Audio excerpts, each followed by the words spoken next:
Good morning दोस्तों, कैसे हैं आप सभी। आई होप कि आप लोग अच्छे होंगे, स्वस्थ होंगे। चलिए, हम लोग रेनबो पार्ट 2 के जो पोएम सेक्शन है उसका जो दूसरा चैप्टर है सॉन्ग ऑफ माई सेल्फ, उनके राइटर के बारे में ऑलरेडी हम लोग देख चुके हैं। ठीक है, अब हम लोग उनका जो पोएम है उनके बारे में अब हम लोग ध्यान से देखेंगे, लाइन बाय लाइन एक्सप्लेन करेंगे। क्योंकि ये लाइन देखने में तो बहुत आसान है, पढ़ने में बहुत आसान है, लेकिन इसका मीनिंग बहुत ही पढ़ने में टफ है। अब देखिए, सबसे पहले हम लोग शुरुआत करेंगे लाइन बाय लाइन, उसका हम लोग बेस्ट एक्सप्लेनेशन करेंगे ताकि आपको समझ में आ जाए। चलिए आगे बढ़ते हैं। सबसे बड़ी बात, ये जो है टोटल का टोटल ये 13 लाइंस का है, ये हमेशा ध्यान रखेंगे। यानी कि सॉन्ग ऑफ माई सेल्फ जो है सो आपका 13 लाइन का है, ये हमेशा ध्यान रखेंगे क्योंकि एग्जामिनेशन में ये पूछता है। ठीक है, आगे बढ़ते हैं। कहता है, ये तो आप जानते हैं सॉन्ग ऑफ माई सेल्फ किनके द्वारा, वॉल्ट व्हिटमैन के द्वारा। ठीक है, ये जो आपका लाइन है पूरा को मैंने पूरा एक्सप्लेन किया है मीनिंग के साथ। अब देखिए, कहता है आई, अच्छा आई यहाँ पे आ गया, खुद राइटर साहब खुद बोल रहे हैं क्या, I celebrate my self and Singh my self. I celebrate my self and Singh my self. क्या मैं खुद को सेलिब्रेट करता हूं और खुद को क्या करता हूं का, तो इट मीन्स क्या, हमको दुनिया जहान के रेगुलेशन, रूल एंड रेगुलेशन से कोई मतलब नहीं है। मेरा एक अपना सिस्टम ऑफ थॉट है। कहने का मतलब है जो हूं मैं हूं, मेरा अपना काम करने का एक तरीका है। चलिए हम इसके मीनिंग को भी देख लेते हैं, है ना। कहने का मतलब क्या, I celebrate my self and Singh my self. What, तो क्या कहते हैं, I am happy with who I am. कहता है मैं जो हूं मैं खुश हूं, अब मैं अपने आप से खुश हूं। And I want to share that joy, और ये चीज मैं क्या करना चाहता हूं, शेयर भी करना चाहता हूं, खुशी। What, and what I assume you shall assume, and what I assume you shall assume. क्या, देखिए simple meaning, the things I believe to be true are also true for you. इसका मतलब क्या, जो चीज मेरे लिए सही है, जो चीज रूल एंड रेगुलेशंस मेरे लिए है वो भी आपके लिए भी हो सकता है। जो चीज मेरे लिए सही है वो भी आपके लिए भी हो सकता है ना। True also true for you. You यहाँ पे कौन है, हम लोग जो रीडर है, जो पढ़ रहे हैं। ठीक है, आगे बढ़ते हैं। आई थिंक ये दोनों लाइन आपको क्लियर हो गया होगा। I celebrate my self and Singh my self. मैं खुद को गाता हूँ, खुद को सेलिब्रेट करता हूँ, खुद में मैं खुश हूँ, जो हूँ अच्छा हूँ, है ना। कोई रूल एंड रेगुलेशंस जो है सो मेरा है। ठीक है, आगे बढ़ते हैं। उसके बाद कहता है, for every atoms belonging to me as good belongs to you. वो हर एक कण जो मेरे बॉडी में बिलोंग्स करता है ना, बिलोंग करता है ना, वो आपके भी बॉडी में बिलोंग करता है। तो अगर मैं खुद को खुश रख सकता हूं, अगर मैं खुद को सेलिब्रेट कर सकता हूं, तो आप क्यों नहीं। सिंपल सी मतलब है यहाँ पे, जब मैं खुद को हर एक चीज कर सकता हूं, जो एटम्स यहाँ बिलोंग करता है वो भी एटम्स आपके पास बिलोंग करता है, तो आप क्यों नहीं खुश रह सकते हैं। ठीक है, वही कहते हैं, because we all made of the same tiny pieces, है ना, वी आर ऑल कनेक्टेड। तो आप, जब मैं खुश रह सकता हूं तो आप क्यों नहीं खुश रह सकते हैं।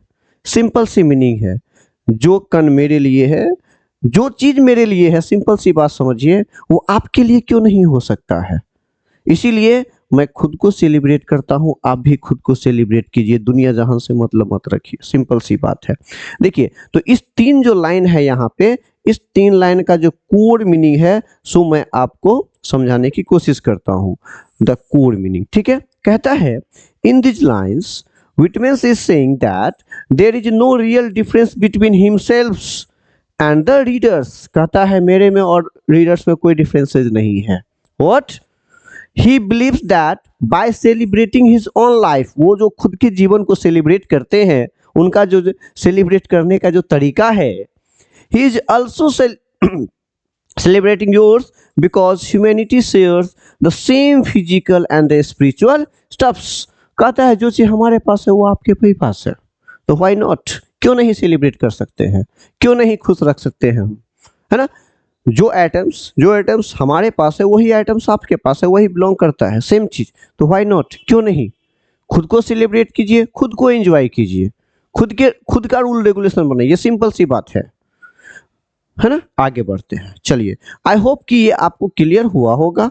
आगे बढ़ते हैं, चलिए, अब जो है ये लाइन में आगे हम लोग बढ़ते हैं। अब देखिए यहां पे अब कहता है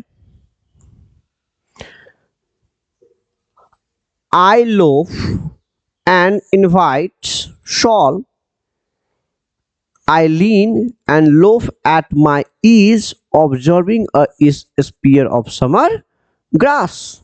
अब इसका मतलब देखिए, है ना, ये जो लाइन आपके दिए गए हैं उसका देखिए। कहता है I relax and let my mind wander.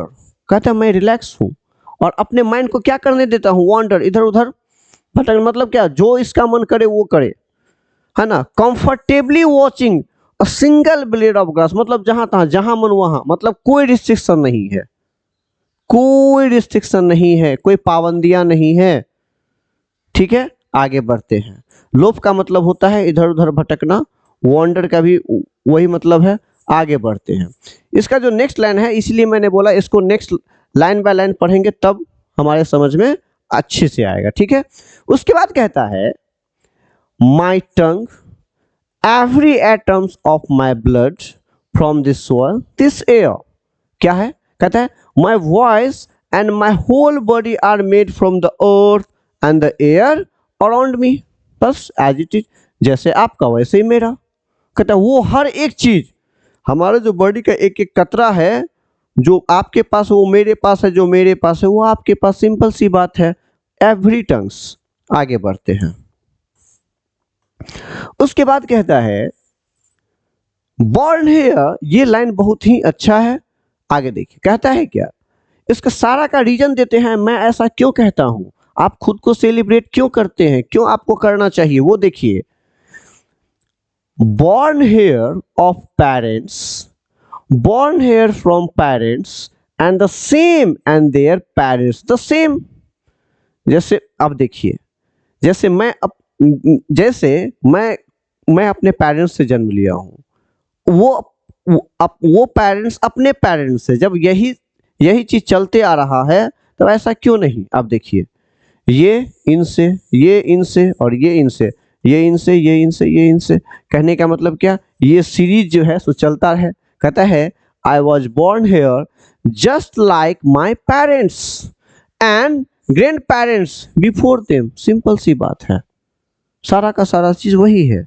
आगे बढ़ते हैं, उसके बाद कहता है, इस स्लाइड का ये लास्ट लाइन है, कहता है आई यहां पे कौन है, वॉल्ट विटमैन साहब बोलते हैं आई नाउ 37 ईयर्स ओल्ड।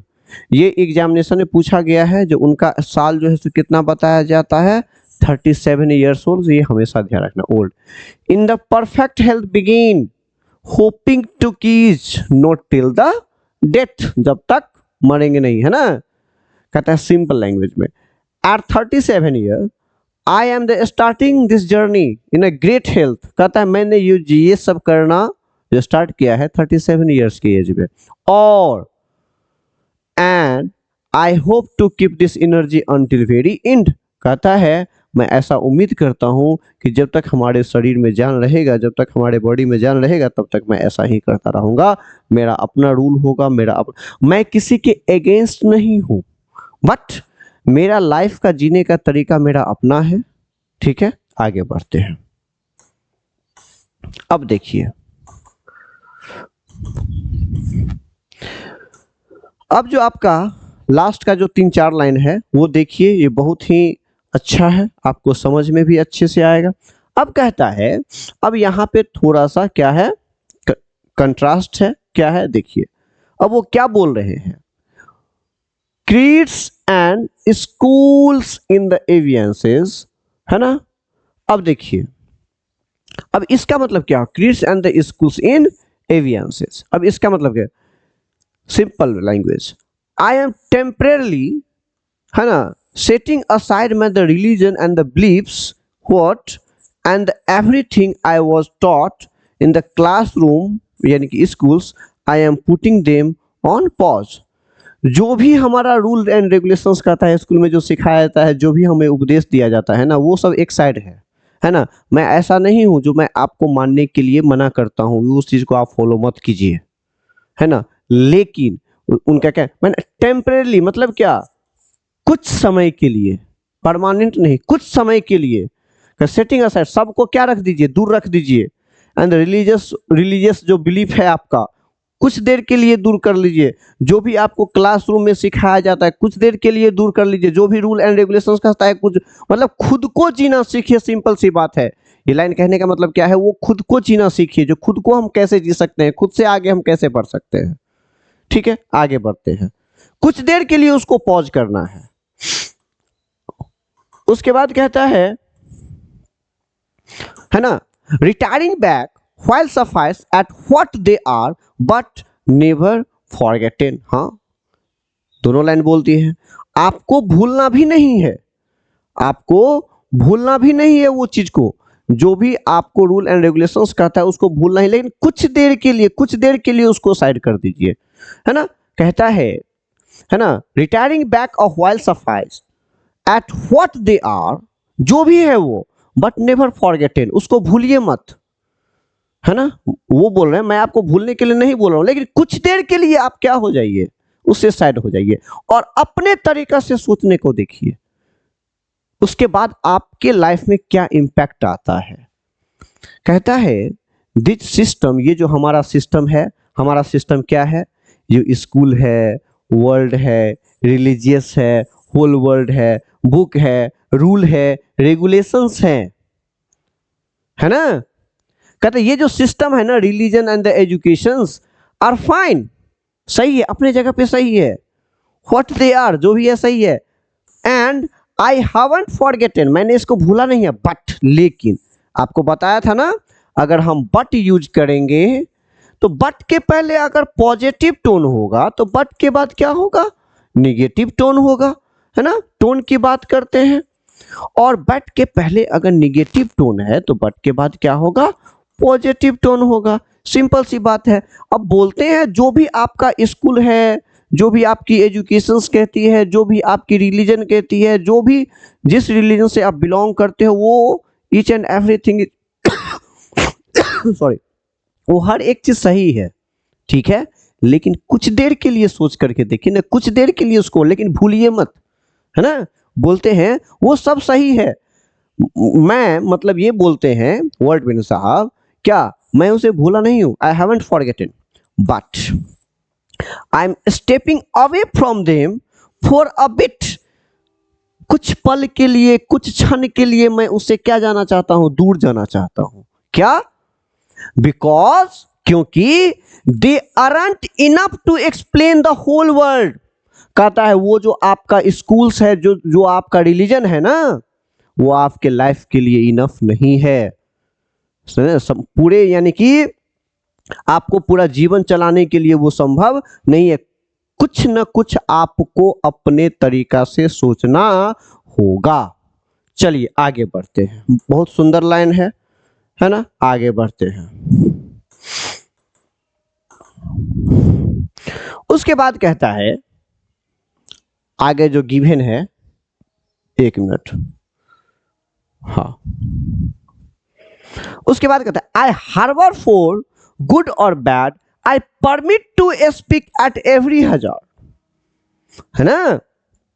कहता है आई हार्बर फॉर गुड और बैड, ये हमेशा ध्यान रखिए, ये वाला आई परमिट, आई यहां पे कौन है, वर्ल्ड विटमैन साहब, I permit to speak every hazard. अब देखिए, I am open to all, है ना, लाइफ एक्सपीरियंस, मैं ओपन हूं, जो लाइफ एक्सपीरियंस है सभी से, वेदर दे आर गुड, चाहे वो अच्छे हो चाहे वो बुरे हो।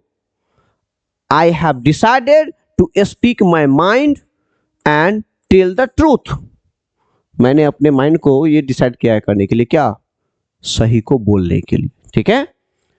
What, tell the truth even if it is risky और डेंजरस, चाहे वो खतरनाक भी हो सकता है, लेकिन मैंने बोलने की इजाजत तो दी है। At every age or to do so, मतलब हर एक कंडीशंस में वो हो सकता है, जो परेशानी भी हो सकता है, लेकिन सोच करके आपको तो देखना पड़ेगा। आगे बढ़ते हैं। उसके बाद कहता है, ये लास्ट लाइन है आपका, है ना, क्योंकि मैंने इसीलिए एक एक लाइन से इसको बताने की कोशिश की है। कहता है, nature without check with original energy, ये सबसे अच्छा लाइन है आपका। सबसे अच्छा लाइन क्या है? कहता है, I want to experience life and nature, मैं क्या चाहता हूँ, मतलब नेचर को, लाइफ को और नेचर को क्या करना, एक्सपीरियंस करना, एग्जैक्टली एज दे आर, वो जैसे है वैसे ही मैं चाहता हूं उसको फील करना, है ना। Wild, uncontrolled, without check and full of their the own nature, है ना, नेचुरल रॉ पावर, वो जैसा है वैसा ही मैं चाहता हूं, अपने तरीका से कुछ भी नहीं। कहने का मतलब नेचर के साथ कोई छेड़खानी नहीं, है ना। खुद का रूल, खुद का रेगुलेशंस, जो स्कूल्स कहता है, जो रिलीजियस कहता है, थोड़ा देर के लिए आप उसे भूल जाइए और अपने तरीका से सोच करके देखिए, नेचर को एंजॉय कीजिए, है ना। चलिए, तो आई थिंक मैंने इसको लाइन बाय लाइन क्लियर करवा दिया है, ठीक है। आप लोग इसको नोट कर लेंगे, अच्छे से पढ़ेंगे इसको, तो क्योंकि एग्जामिनेशन में आपको एक लाइन दे दिया जाएगा और पूछ दिया जाएगा, this line is taken from, मतलब ये लाइन जो लिया गया है वो किससे लिया गया है, कहाँ से लिया गया है, या तो अबाउट द राइटर भी पूछ सकता है, या तो इस चैप्टर का नाम क्या है वो भी पूछ सकता है। तो आपको ध्यान रखना है, ये 13 लाइन्स का है, हमेशा ध्यान रखना है इस चीज़ को, ये सब पूछा जा सकता है आपके एग्जामिनेशन में। ओके, चलिए, तो बहुत बहुत धन्यवाद आप लोग को।